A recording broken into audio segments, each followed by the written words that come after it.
Hi, Tom here. In this short Circle Line Art School video, I will show you one way to add depth to a circle to create a 3D sphere. The first step is to draw the circle. You could draw this freehand or draw around a circular shape. Once you've drawn your circle and it looks okay to you, it's symmetrical, left and right, up and down,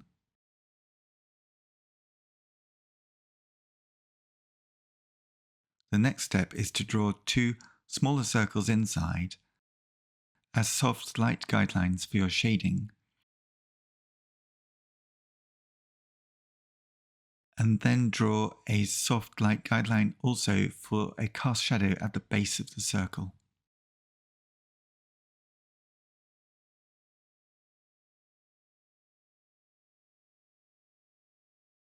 Next, start shading using a soft mid-tonal value, not too dark and not too light, using the side of your pencil point, changing the direction of your shading as you shade, and try to keep the shading as flat as you can without too many gaps in the shading. For this drawing, I'm using a 4B pencil, but any soft dark pencil would be fine. Once you have the first mid-tone value shaded in, leaving a space for the highlight in the top left of the drawing, where the sphere catches the light that's shining upon it most readily. The next stage is to draw a second tonal value on top of the first that is a bit darker and away from the highlight.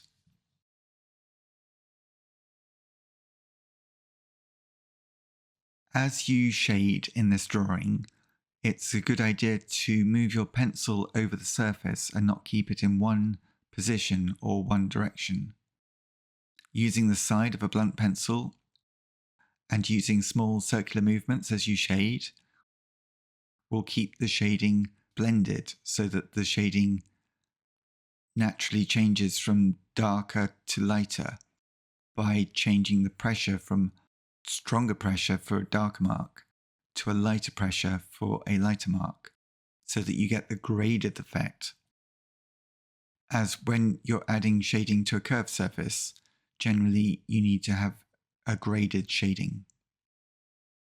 The area opposite the highlight leaves this area a little bit lighter than the surrounding areas to indicate the reflected light the sphere is resting on, the surface it is resting on.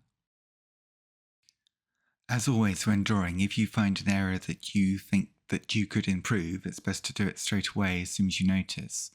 So for my drawing on the left base of the circle sphere, I think I can just make the shape a bit better. When you're ready, you could shade in the cast shadow. Make sure that the outline of the cast shadow has a soft edge by using a gentle pressure of the edge of your pencil and making sure that the edge of the cast shadow is blended and not a harsh edge. If you'd like to keep up to date with the content I'm making, please subscribe to my YouTube channel, Circle Line Art School, and please visit circlelineartschool.com to learn more about my online drawing course for beginners, how to draw from scratch. Thank you for watching and see you next time.